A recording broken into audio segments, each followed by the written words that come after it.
काय नाव आपलं? सर माझं नाव चेतन दिलीप जंगले आहे. हां, मी खडके गावात राहतो. हां, माझं 2021मध्ये मी आधी एक लग्न केलेलं होतं माझं आधीचं. हां, 6 ते 7 महिने ती मुलगी माझ्याकडे राहिली. नंतर आमचा डिवोर्स झाला. त्याच्यानंतर मी प्रायव्हेट जॉबसाठी नाशिकला गेलो. तिथे गेल्याच्यानंतर माझं असंच ह्या मुलीशी प्रेम प्रकरण जुळलं होतं. हे माझ्या घराच्या समोर तिचे मामा राहतात. त्यांच्याकडे ते ओळख-चाळख त्याच्याने माझं प्रेम प्रकरण जुळलेलं होतं. काय नाव होतं तिचं? मुलीचं नाव आहे धनश्री नितीन पाटील. हां, आम्ही दोघं ती नाशिकला शिकायला होती आणि मी नाशिकलाच कंपनीमध्ये होता. आम्ही आमच्या लग्नाचा डिसिजन घेतला स्वतः, कारण घरचे ॲक्सेप्ट नसते झाले तिच्या. त्यामुळे आम्ही हा निर्णय घेतला. आम्ही लग्न केलं आणि तिथून भुसावळ तालुका पोलीस स्टेशनला हजर झाले. किती तारखेला? आम्ही 18 तारखेला लग्न केलं हां, आणि 19 तारखेला तालुका पोलीस स्टेशनला हजर झाले. हां, हां. तिथून त्यांनी तिच्या आईला कॉल केला, पण मग त्यांनी तिथे तालुका पोलीस स्टेशनमध्ये काय कशासाठी हजर झाले? तालुका पोलीस स्टेशनमध्ये आम्ही पोलीस प्रोटेक्शनसाठी हजर झालो. हां, त्यांनी तिथे तिच्या आईचा नंबर घेतला तिच्याकडनं आणि तिला कॉल केला. त्यांना कॉल केला आईंना. पण त्या कॉलवरती आई बोलल्या त्यांच्या आणि त्यांनी तो मोबाईल काकांकडे देऊन टाकला. तर त्यांचं कॉलवरती असं म्हणणं पडलं की बघ त्यांनी त्यांचा डिसिजन घेऊन टाकला आहे. ॲक्च्युली आम्ही लग्न करण्याच्या अर्धा तास आधी मुलीने तिच्या आईला आणि काकांना मेसेज टाकून दिलेला होता की बा आम्ही करतोय लग्न वगैरे, असं काहीतरी मेसेज टाईप करून टाकून दिलेला होता. पण मग त्यांचं म्हणणं पडलं की आम्हाला मेसेज पोचला म्हणे तिचा, त्यांनी त्यांचा डिसिजन स्वतः घेऊन टाकलेला आहे. तर आम्हाला याबद्दल काहीच घेणं देणं नाही म्हणे. आमच्यासाठी आता त्यांचे संबंध पूर्ण तुटले. ते दोघं त्यांच्या रस्त्याला मोकळे म्हणे आता. मग तिथल्या साहेबांनी आमचा जबाब वगैरे घेतला. आमच्या साईन सिग्नेचर घेतल्या, दोघांच्या स्टॅम्प घेतले आणि आम्हाला सांगितलं की तुम्ही आता जाऊ शकता म्हणे इथून. तुम्ही आता मोकळे झाले म्हणे इथून. मग आम्ही तिथून माझ्या मामांकडे गेले. माझे मामा सुहास हॉटेलजवळ राहतात बॅक साईडला. तिथे गेले. तिथे आम्ही एक रात्रीचा मुक्काम केला आणि 20 तारखेला दुपारी 11:15 ते 12च्या सुमारास तिचे मावशी आणि काका तिथं मामाच्या घरी आले. बाहेरून म्हणजे त्यांना लोकेशनवरती ट्रेस करत करत आले ते तिथं आणि त्यांच्यासोबत 14 ते 15 मुलं होते. मग त्यांनी फक्त एवढंच म्हटलं की आम्हाला त्यांच्याशी बोलायचं आहे आधी. मामांना म्हटलं. पण मामांनी त्या गोष्टीला नकार दिला आणि ते थोडंसं तिथून पुढे निघाले आणि मामा मग आमच्या घराकडे आले वरती आमच्याशी बोलायला, किंवा ते आले होते असं. पण मग ते मामांच्या मागे लगेच त्यांनी गेट वगैरे डायरेक्ट घुसले मध्ये आणि वरती आले मामाच्या मागे. तोपर्यंत मामांनी दरवाजा लावून घेतलेला होता. पण मग त्यांनी बाहेरून सिलेंडर वगैरे सगळं त्या दरवाजाला मारून मारून त्यांनी ते डोअर तोडलं. घरफोडी केली तिथली ते. आणि ते केल्याच्यानंतर सर्वात आधी त्यांनी त्या मुलीला उचललं, तिला हिसकावून घेतलं माझ्यापासून आणि 4 ते 5 मुलांच्या ताब्यात त्यांनी तिला देऊन दिले. ते मुलं तिला मारहाण करत करत खाली घेऊन गेले आणि मी होता एकटा, तर मी एकटा पडून गेला. त्यांनी माझ्या दोघांनी माझे हात पकडले बाकीच्या मुलांनी आणि तिचे काका आणि त्यांनी मला रूममध्ये भरपूर मारहाण केली. माझ्या डोक्यामध्ये रॉड टाकले, लाकडी बांबू टाकले, फरशा फोडल्या, भरपूर मारहाण केली. नंतर कॉटवरती झोपवून त्यांनी मला गळफास देण्याचा प्रयत्न केला, पण मी कसा तरी त्यांच्या त्या तावडीतून सुटलो. ते सुटल्याच्या नंतर त्यांनी माझे दोघं हात पकडले आणि मला ओढत ओढत खाली आणलं. खाली आणल्याच्या नंतर त्यांनी तिथे एक दूध डेअरी आहे, त्या डेअरीच्या शेजारी एक खंबा होता. त्या खंबाला त्यांनी मला पूर्ण बांधलं, माझे हातपाय बांधून मला तिथं बांधलं आणि मला पूर्ण निर्वस्त्र केलं. तिथून निर्वस्त्र केल्याच्या नंतर त्यांनी माझ्या अंडाशयावरती पण मारहाण केली, पण मी ते कसं तरी बचावलं तिथून. ते दगड मारायचे, डोक्यात रॉड टाकायचे आणि ते कसं डोक्यात मारल्याच्या नंतर मला असं अंधुक अंधुक दिसायला लागलं. तर कुणीतरी एका जणाने अशी एक पिस्तूल जी आहे ती अशी उलटी मारली माझ्या डोक्यात. पिस्तूल माझ्या डोक्यात उलटी मारली त्यांनी, तर ती मला जखम झाली डोक्याला तिथं. नंतर त्यांनी मला तिथून सोडलं, माझ्या गळ्यामध्ये रुमाल बांधला आणि 2 व्हीलरवरती बसवलं, स्कूटीवरती. तिथून खडके गावात घेऊन गेले.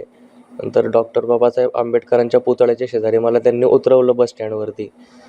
तिथून मला मारहाण करत करत ओढत ओढत घरापर्यंत घेऊन गेले. माझ्या घरापर्यंत नेल्यानंतर माझ्या आईला आवाज दिला त्यांनी, माझ्या आईला शिवीगाळ केली, रांड वगैरे असे घाण शब्द यूज केले. बाहेर ये म्हणे, तुझ्या मुलाने काय कृत्य केलंय बघ, असं तसं बोलत बोलत ते शिवीगाळ करत होते आणि मला मारहाणी करत होते. नंतर तिथे माझे वडील, आई, नंतर माझे दाजी, माझ्या बहिणीची सासू, बहिणीचे सासरे, माझी बहीण हे सगळे तिथे हजर झाले.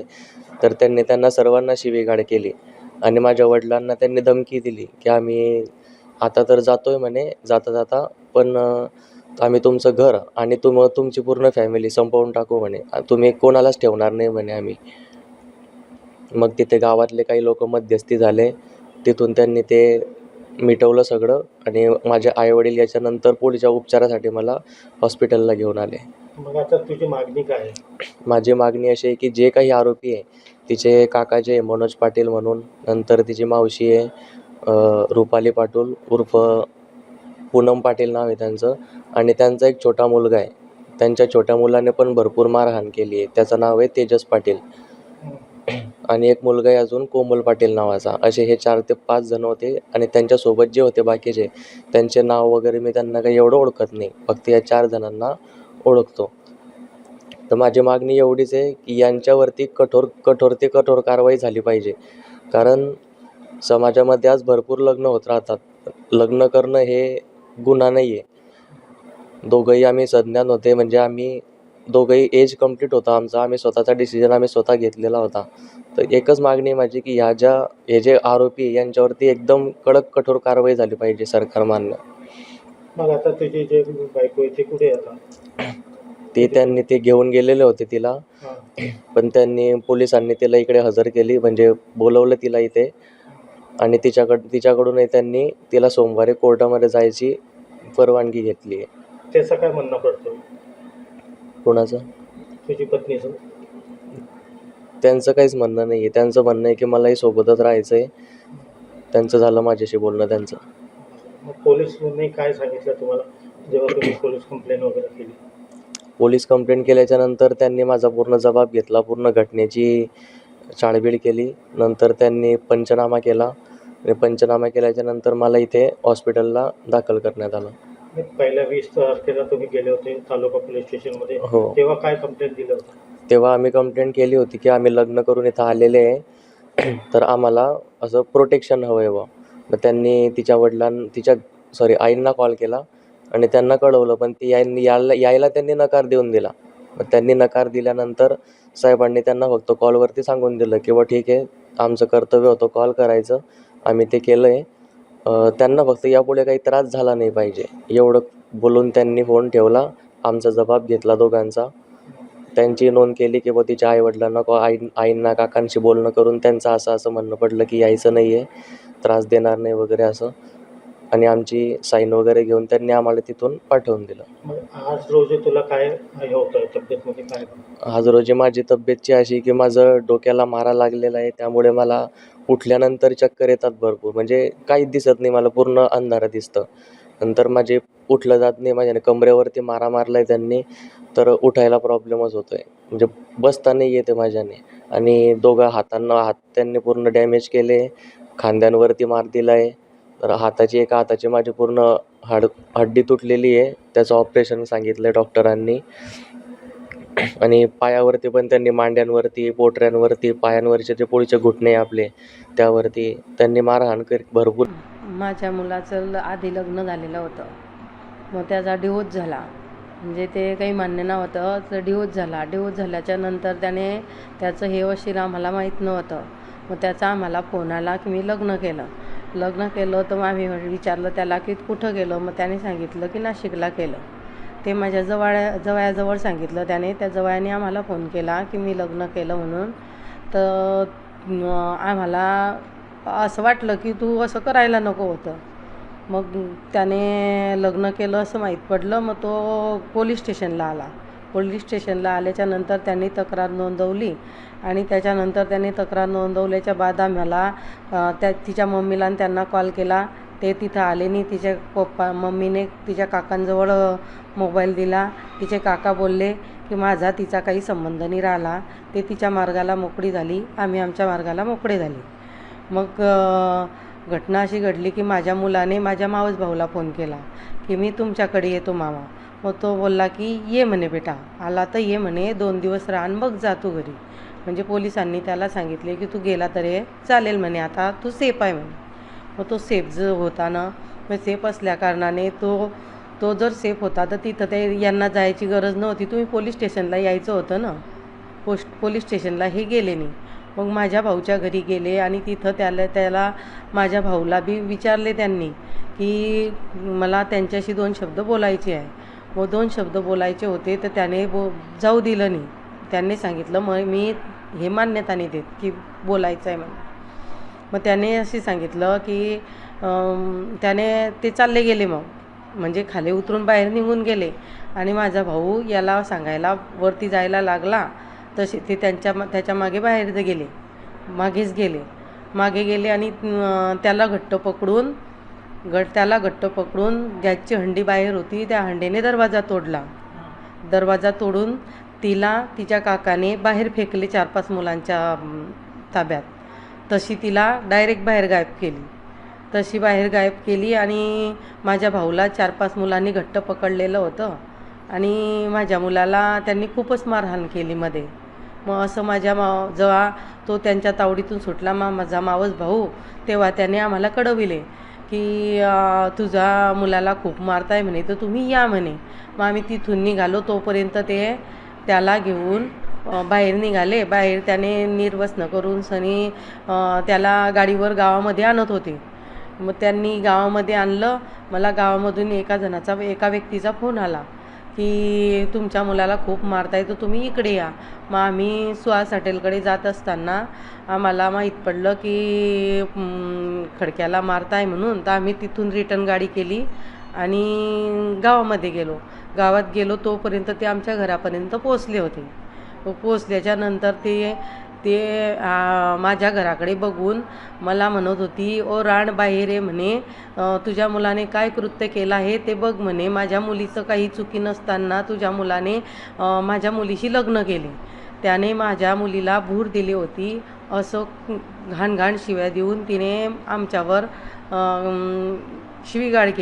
शिवीगाळ केल्याच्या नंतर ती मी तिला बोलली की मी पोलीस स्टेशनला कॉल करते.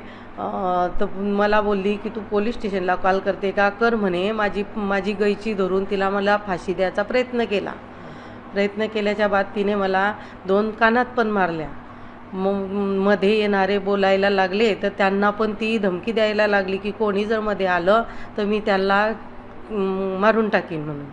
मग त्याच्यानंतर गावचे लोक आले. त्यांनी खूप प्रयत्न केला मोड्याचा, पण ते काही आवरत नव्हते.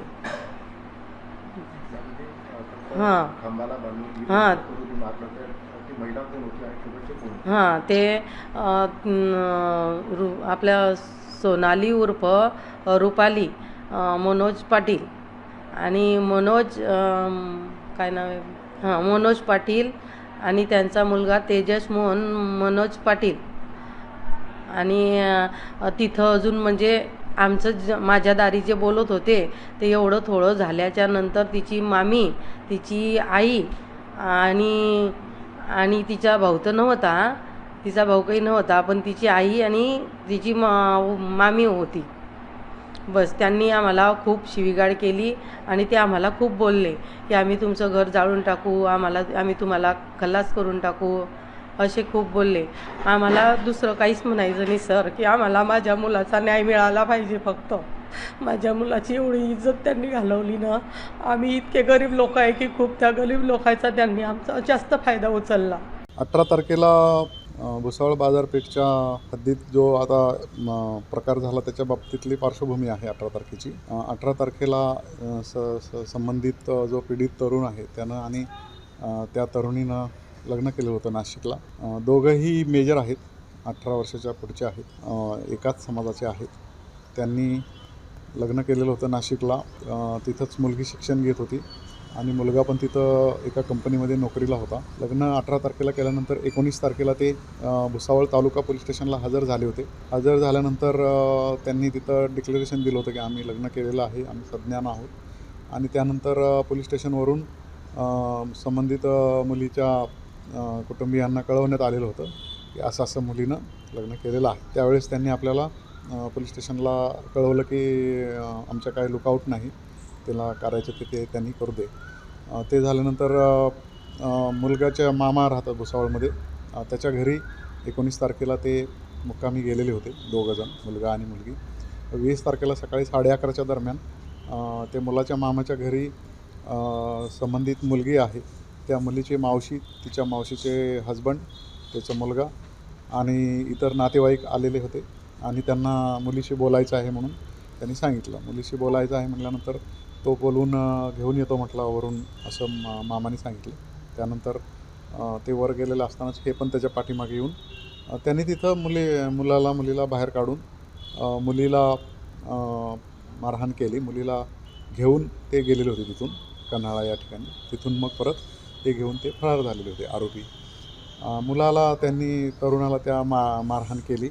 मारहाण केल्यानंतर आपल्याला बाजारपेठ पोलीस स्टेशनला डायल 112ला कॉल आला होता. थोड्या वेळानंतर डायल 112चे पोलीस प्रथम स्पॉटवर गेले. तिथे त्यांना सांगितलं गेलं की त्यांना खडका या ठिकाणी, म्हणजे ज्या गावामध्ये मुलाचं घर आहे त्या ठिकाणी हे आरोपी घेऊन गेलेले आहेत. त्या ठिकाणी मुलग्याच्या घरी जेव्हा आपला पोलीस तो गेला डायल 112वाला, तर तेव्हा तिकडे त्याला तिथल्या लोकांनी सांगितलं की त्याला मारहाण केलेली असल्यामुळं त्याला दवाखान्यात घेऊन गेलेले आहेत.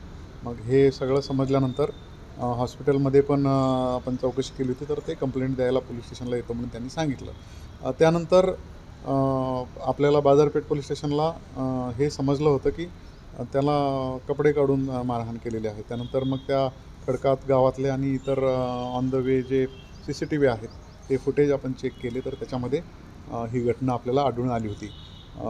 ते आढळून आल्यानंतर आणि एकंदरीत सर्व प्रकार पाहिल्यानंतर सदर जखमी तरुणाची कंप्लेंट घेऊन आपण BNS 109 प्रमाणे गुन्हा दाखल केलेला आहे बाजारपेठ पोलीस स्टेशनला. त्याच्यामध्ये जे मुख्य आरोपी आहेत, जे त्या घटनेमध्ये सहभागी आहेत, त्यातले प्रत्यक्ष 5 आरोपी आपण अटक केलेले आहेत आणि त्यातले जे मुख्य आरोपी आहेत त्या मुलीचे मावशी, तिचा हजबंड आणि तिचा मुलगा हे फरार आहेत. त्यांचा शोध सुरू आहे. सर, मुलाला जे आहे ते बेदम मारहाण झालेली, त्याची प्रकृती नेमकी आता कशी आहे? त्याची प्रकृती स्थिर आहे. त्याला फ्रॅक्चर्स आहे हाताला आणि शरीरावर इतर मारहाण केलेली आहे, मुक्का मार आहे आणि त्याला डिस्चार्ज दिलेला आहे हॉस्पिटलमधून कालच. तो आता त्याच्या कुटुंबियांच्या घरी आहे. सर, विरोध का होता या सगळ्या लग्नाला? त्याच्यामध्ये प्रत्यक्ष जे मारहाण केलेले आहेत त्याचे मावशी आणि त्याचे हजबंड, ते मिळाल्यानंतरच आपल्याला समजेल की मुख्य त्यांचं मारण्याचं कारण काय आहे. कारण मुलीची जी आई आहे तर ती घटनास्थळी कुठेही नव्हती, ती तिच्या घरीच होती. त्यांच्याकडे चौकशी केली असताना ते आम्हाला कुठलंही कारण तपासामध्ये सांगत नाहीत. परंतु मुलीची मावशी आणि ते जे हजबंड आहेत ते मिळाल्यानंतरच खरं कारण आपल्याला त्या घटनेचं कळू शकेल. सर, यांचं नाव काय, जे ज्याला मारहाण झाली त्याचं? चेतन जंगले म्हणून हा तरुण आहे ज्याला मारहाण झाली आणि ज्यांनी मारहाण केलेले आहे ते एक पूनम उर्फ रुपाली पाटील आहे, त्यांचे हजबंड आहेत आणि मुलगा आहे आणि इतर त्यांचे नातेवाईक आहेत. प्रेमविवाह केला म्हणून हा खरा विरोध होता? प्रेमविवाह केला म्हणून मारहाण केलेली आहे हे तर प्रथमदर्शनी स्पष्ट आहे, परंतु इतर कुठली कारणं आहेत का ते तपासामध्ये आपल्याला लक्षात येईल. सर, आता गावात नेमकी शांतता आहे, काय होतं? ह्याच्यामध्ये पहिल्यापासूनच कोणताही कायदा सुव्यवस्थेचा प्रश्न नव्हता. हे 2 कुटुंबियांमधील वाद असल्यामुळे इतर कुणीही नागरिकांनी त्याच्यामध्ये भाग घेतलेला नाही. त्याच्यामुळे कोणताही तसा प्रश्न नाही.